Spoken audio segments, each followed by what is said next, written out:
Você sabia que a Europa, o primeiro continente cristão, está cada vez mais secularizado?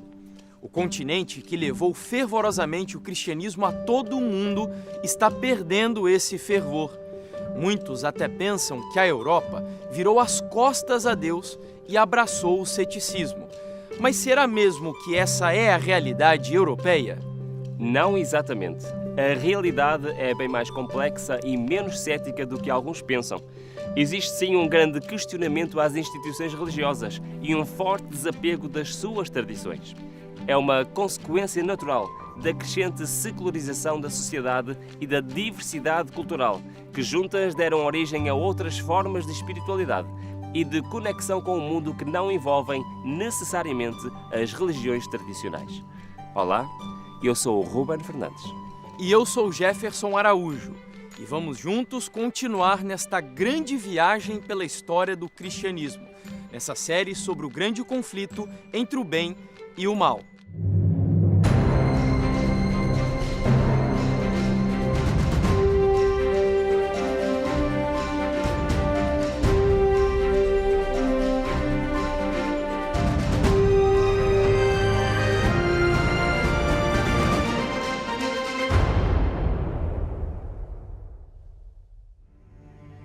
Nesse episódio, viemos até aqui, em Roma, na Itália, onde os primeiros cristãos foram cruelmente massacrados desde o imperador Nero até o início do IV século, quando o Império Romano se tornou cristão. Para iniciar, estamos agora aqui, na Via Ápia. Foi graças a estas estradas construídas por Roma que tornou possível aos cristãos se espalharem por todo o Império. No final da República, os romanos já se tinham expandido por toda a Itália e eram mestres na construção de estradas, criando mais tarde uma rede viária que começava em Roma e estendia-se até às fronteiras do seu domínio, desde a Península Ibérica ao Médio Oriente. E daí surgiu a famosa expressão que todos os caminhos vão dar a Roma. Por essas vias marchavam as legiões, circulavam os mercadores e difundiam-se as ideologias e a cultura romana. Eram verdadeiros canais de informação e de intercâmbio cultural que gradualmente moldaram e uniformizaram a população de todo o Império. A Via Ápia Antiga é uma das primeiras estradas construídas, tendo inicialmente fins militares, desempenhando um papel crucial na conquista do território a sul de Itália, permitindo o movimento rápido do exército e o transporte de mantimentos.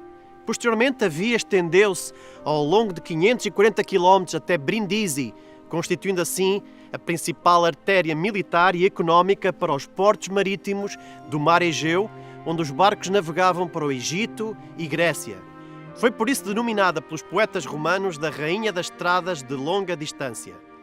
A Via Ápia constituía um verdadeiro testemunho da perícia romana na construção de estradas, sendo das primeiras a usar a técnica revolucionária das lajes de pedras unidas com argamassa de cal. Permitiu aos engenheiros criar uma superfície estável e durável. Nos primeiros quilómetros fora dos limites urbanos de Roma, as grandes estradas que uniam esta cidade a outras localidades itálicas tinham túmulos individuais e mausoléus familiares ladeando a via, por vezes de pessoas famosas da sociedade romana. Esses sepulcros monumentais eram frequentemente construídos em áreas elevadas e visíveis e muitas vezes incluíam esculturas e baixos relevos. Por isso, enquanto estes monumentos funerários custavam fortunas a construir, abrir uma sepultura nas catacumbas era claramente mais barato. Como a Via Ápia era a conexão mais direta entre Roma e Atenas, esta via desempenhou um papel inegável relevância ao facilitar a mobilidade e a comunicação entre estas duas metrópoles do Império Romano. E um elemento de particular interesse histórico e religioso é a sua importância na chegada de figuras notáveis do cristianismo primitivo à capital, entre as quais se destacam os apóstolos Paulo e talvez Pedro. Estes prominentes evangelistas viajaram do Mar Egeu à cidade de Roma através da Via Ápia, estabelecendo os alicerces fundamentais para a difusão do cristianismo pelo Império Romano. Por serem perseguidos, eles reuniam-se nas suas casas para prestar culto. O próprio judeu, Saulo de Tarso, que também era cidadão romano, foi um fariseu implacável contra os cristãos. Ele converteu-se e de perseguidor tornou-se o apóstolo Paulo, perseguido e várias vezes preso antes da sua execução. Nos seus últimos momentos no Monte das Oliveiras, Jesus revelou aos discípulos tudo o que iria acontecer aos cristãos por amor do seu nome. A perseguição que iriam sofrer desde o momento em que ele já não estaria mais entre eles, até o dia em que voltaria para buscá-los. O paganismo previa que, se o evangelho triunfasse, seus templos e altares desapareceriam. Portanto, convocou suas forças para destruir o cristianismo. Acenderam-se as fogueiras da perseguição. Grande número deles selaram o seu testemunho com o próprio sangue. Nobres e escravos, ricos e pobres, doutos e ignorantes, foram da mesma forma mortos sem misericórdia. Estas perseguições, iniciadas sob o governo de Nero, aproximadamente na época do martírio do apóstolo Paulo, continuaram com maior ou menor fúria durante alguns séculos.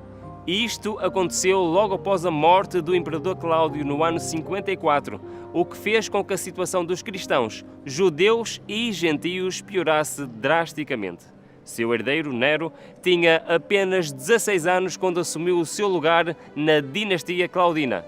Nero começou por administrar bem, fez reformas fiscais, reformas monetárias, distribuiu moedas, realizou grandes projetos de construção.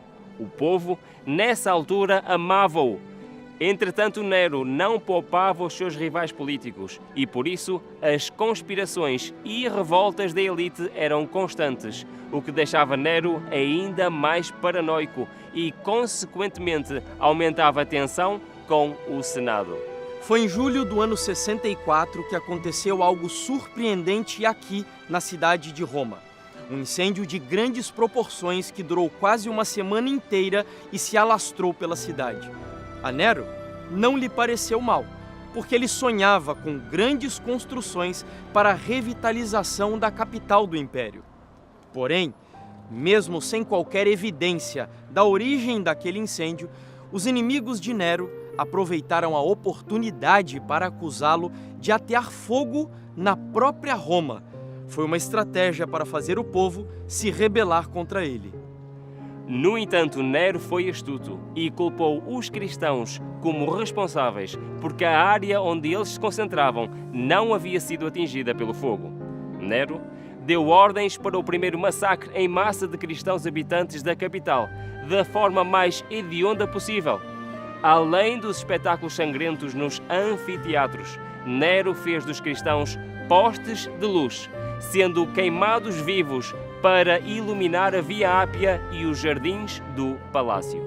Aliás, a perseguição aos cristãos em Roma não terminou com a morte de Nero em 68, nem com a ascensão de Vespasiano e a nova dinastia Flaviana no ano 69, mas situações ainda piores estavam por vir naquele primeiro século. Assim, com o ódio popular incitado desde Nero, os cristãos agora eram falsamente acusados dos crimes mais hediondos possíveis e tidos como a causa das grandes calamidades como fomes, pestes e catástrofes naturais que Roma enfrentou naquele período. Eles eram denunciados pelos seus vizinhos e familiares para serem condenados como inimigos de Roma. Os espetáculos com a morte dos cristãos continuaram. No entanto, o resultado não foi o esperado. Essas mortes serviram de um testemunho tão poderoso que muitas pessoas se convertiam ao cristianismo. O cristianismo cresceu e tornou-se ainda mais popular do que era. Estamos aqui no Anfiteatro de Roma, mais conhecido por Coliseu. Em 29 d.C., foi aqui neste local construído um anfiteatro anterior pelo cônsul romano Statilius Taurus. Tinha um formato oval e podia acomodar cerca de 20.000 pessoas. Foi o primeiro anfiteatro permanente construído em Roma e foi um grande sucesso. No entanto, ele foi danificado pelo incêndio de Roma e foi demolido para dar lugar a este Coliseu.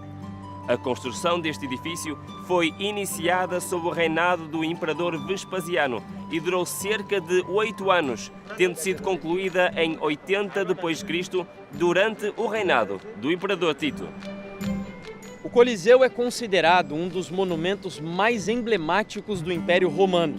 Tinha 54 metros de altura, 188 de comprimento, 156 metros de largura, com 4 andares e em cada um deles 80 arcos. O deleite proporcionado pelo entretenimento sempre se revelou como um componente intrínseco à vida cotidiana dos cidadãos romanos. Vivendo num período de paz, consolidada sob o governo de César Augusto, rapidamente as cidades por todo o Império construíram os seus teatros e anfiteatros.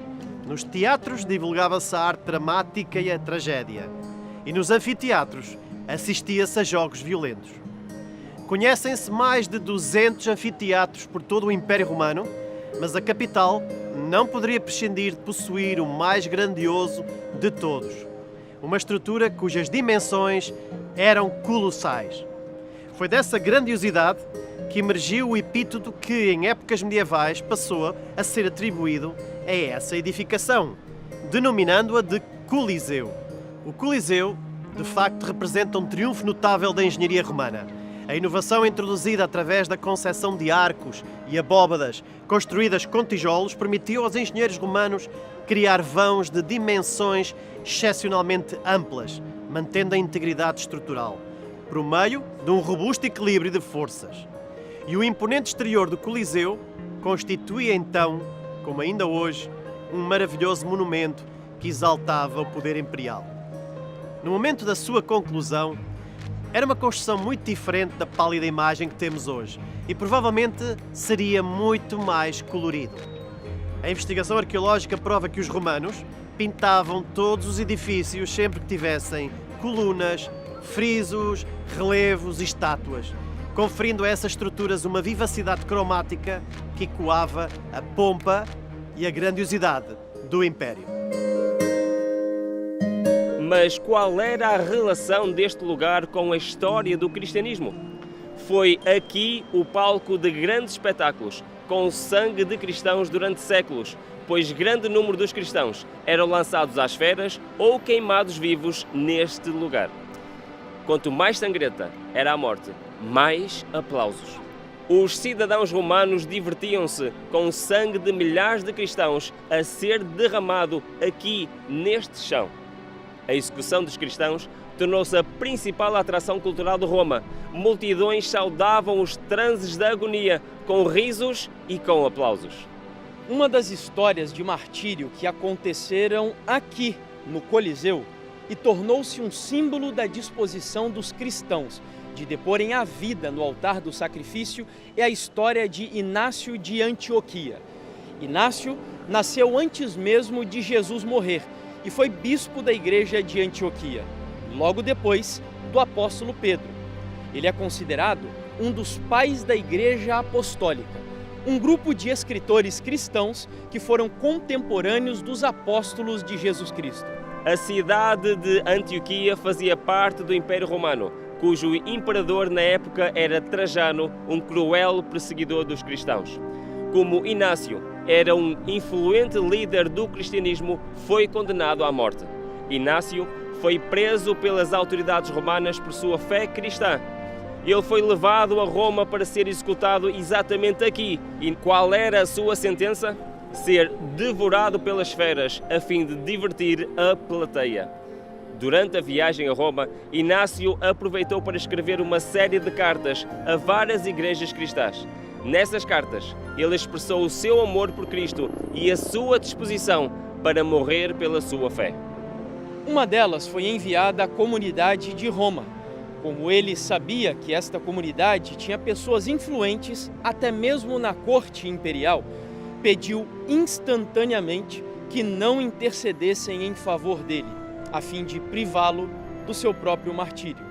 Em um trecho dessa carta, ele disse: "Eu suplico a vocês, não mostrem comigo uma caridade inoportuna. Permitam-me ser pasto das feras, pelas quais me será possível alcançar a Deus. Antes, incitem os leões, para que se convertam em meu sepulcro. Assim, serei um verdadeiro discípulo de Cristo. Sou trigo de Deus. Quero ser triturado e moído pelos dentes das feras, a fim de me converter em pão puro de Cristo. A inauguração do majestoso Coliseu foi realizada sob a égide de Tito, filho do imperador Vespasiano, no ano 80 d.C. Este evento inaugural, na qual uma série de espetáculos foi promovida ao longo de um impressionante período de 100 dias consecutivos, marcou uma ocasião de grandiosidade inigualável. Durante essa celebração, uma cifra notável e trágica de quase 10.000 animais selvagens, importados com esforços logísticos extraordinários a partir do norte da África, pereceram nas arenas do Coliseu. Destacando-se os leões, os leopardos, os elefantes, os rinocerontes e as hienas. Tais extravagantes e sanguinários espetáculos serviram não apenas como fonte de diversão para as massas, mas também como uma ostentação do alcance imperial de Roma. O próprio Tito, na sua ânsia por impressionar o público, encenou uma representação de uma batalha naval dentro do recinto do Coliseu, preenchendo-o completamente com água. Essa demonstração de engenhosidade teatral capturou a imaginação dos presentes e realçou a grandiosidade da estrutura arquitetónica. A generosidade ostentada durante os jogos também era notável, pois os espectadores eram agraciados com lanches e vinho gratuitos, enquanto nos momentos de intenso calor eram refrescados com água perfumada. Tais atos de munificência tinham como objetivo cativar o povo e manter a sua lealdade, com o qual a autoridade imperial flaviana dava um exemplo marcante da sua política de pão e circo, mantendo o povo satisfeito e complacente no meio dos desafios socioeconómicos do seu tempo. Durante o apogeu do Alto Império, os jogos tornaram-se incrivelmente populares entre o amplo público romano, ocorrendo com uma frequência notável, cerca de 10 a 12 vezes por ano, sendo patrocinados pelo imperador. O colossal anfiteatro tinha a capacidade de acomodar no seu interior uma média de 65.000 indivíduos, os quais eram meticulosamente distribuídos pelas arquibancadas de acordo com o seu status social e económico. O primeiro nível, o mais próximo da arena com melhor vista, era reservado ao imperador e para os membros senatoriais. O segundo escalão era dedicado aos nobres ricos. O terceiro nível era destinado aos cidadãos comuns. E o quarto nível era reservado para escravos e mulheres. Para proporcionar sombra aos espectadores, uma monumental cobertura era estendida sobre o anfiteatro. E o nível mais alto, que abrigava a classe social mais modesta, até recebia a melhor sombra, o que era uma regalia não intencional para os mais oprimidos da sociedade. O anfiteatro romano servia como palco para representações de caçadas brutais, execuções penais e combates entre gladiadores, que eram as principais atrações do público, sendo vistos como símbolos de honra e bravura. Esses guerreiros, frequentemente armados e protegidos de diferentes maneiras, travavam combates entre si, muitas vezes com desfechos fatais. Estima-se que a arena testemunhou a morte de mais de 50.000 indivíduos em nome do entretenimento público. Com o passar do tempo, estes jogos adquiriram proporções cada vez maiores e evoluíram em complexidade, verificando-se que cada imperador buscava superar o seu antecessor em emoção. Naturalmente, após o incêndio de 64 d.C., Nero percebeu-se que o envio para a arena de cristãos, entregues às feras, seria mais um elemento de diversão pública, demonstrando a degradação moral e a crueldade inerentes a estes espetáculos.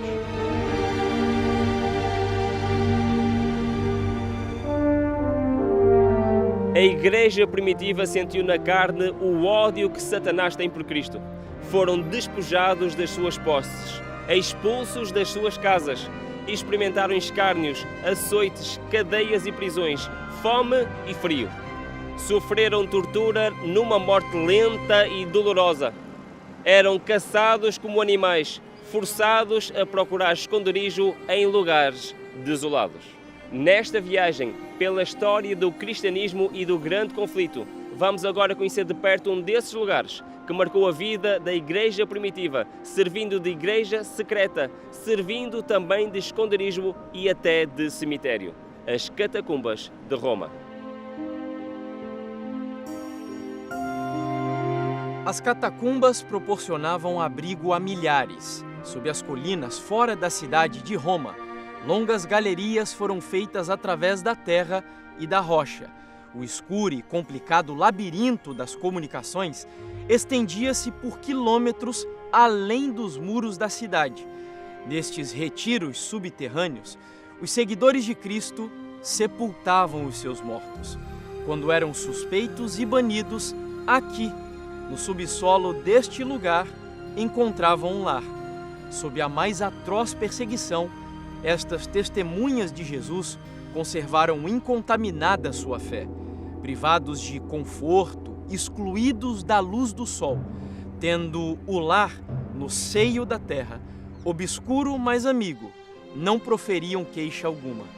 Provações e perseguições não eram senão passos que os levavam para mais perto do seu descanso e recompensa.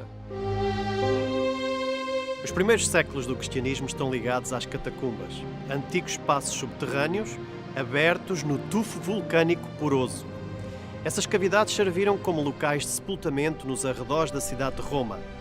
Embora mais famosas pelos enterramentos cristãos, também coexistiram com túmulos de judeus e pagãos.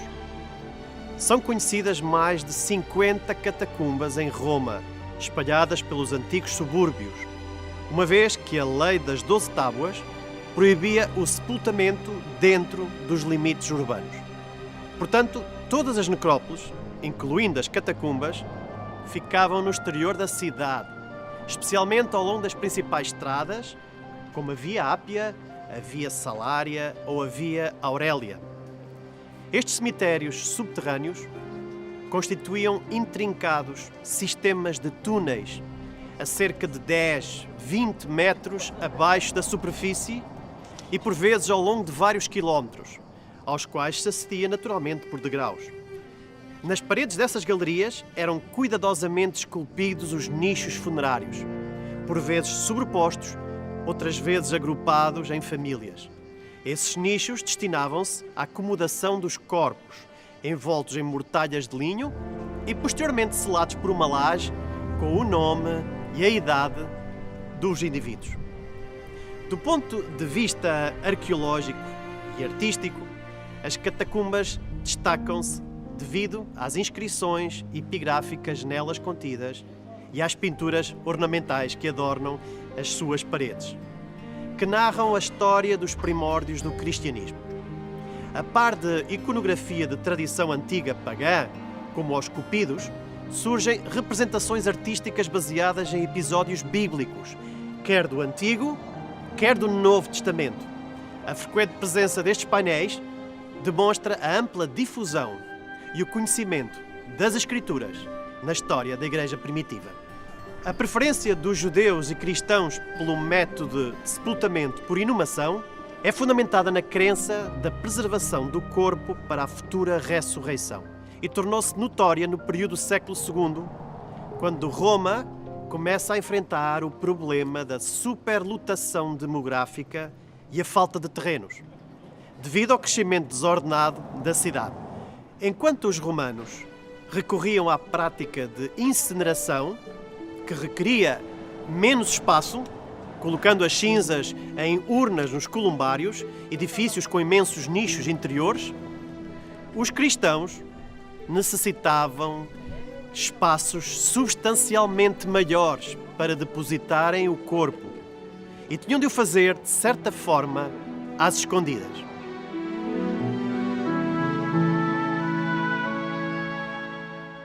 Muitas esposas de generais e nobres converteram-se em segredo.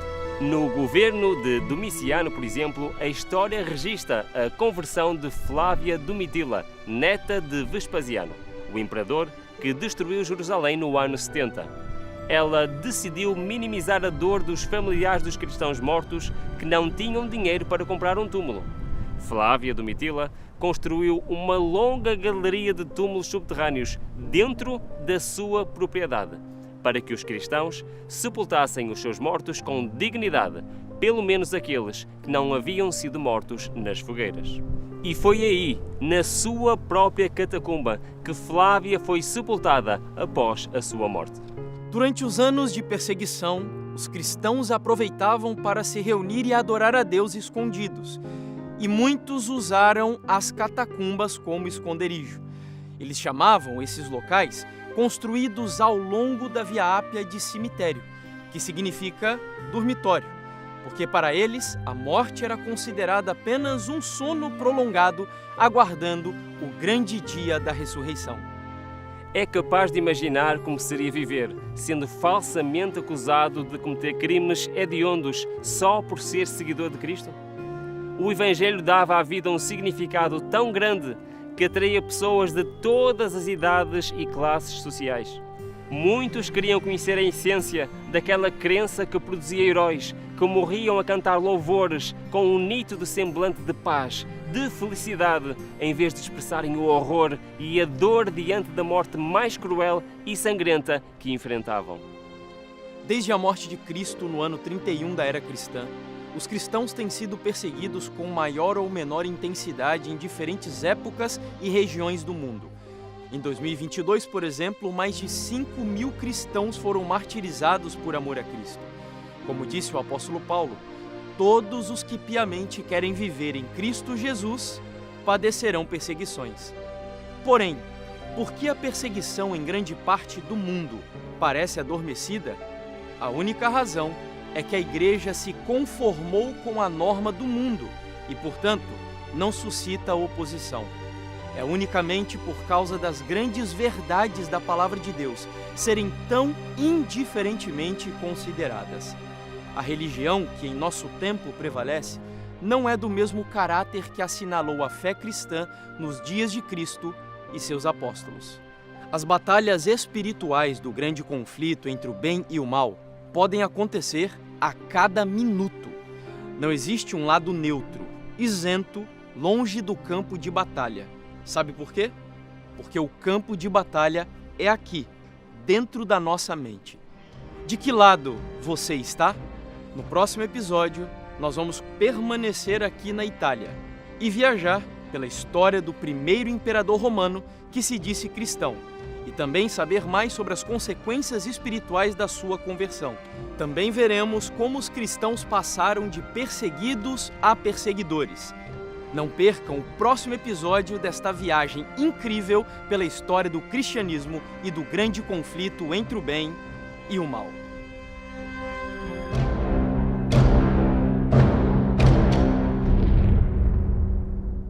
O Grande Conflito Série é uma produção original do Ministério Fé e Evidências em parceria com a TV Novo Tempo de Portugal. Isso significa que nós precisamos do seu apoio para fazer com que estes materiais alcancem milhares e, por que não, milhões de pessoas em todo o mundo. Para que isso aconteça, nós convidamos você a fazer a sua inscrição aqui no nosso canal do YouTube, deixar o seu like, porque isso faz com que a plataforma distribua os conteúdos para um número maior de pessoas.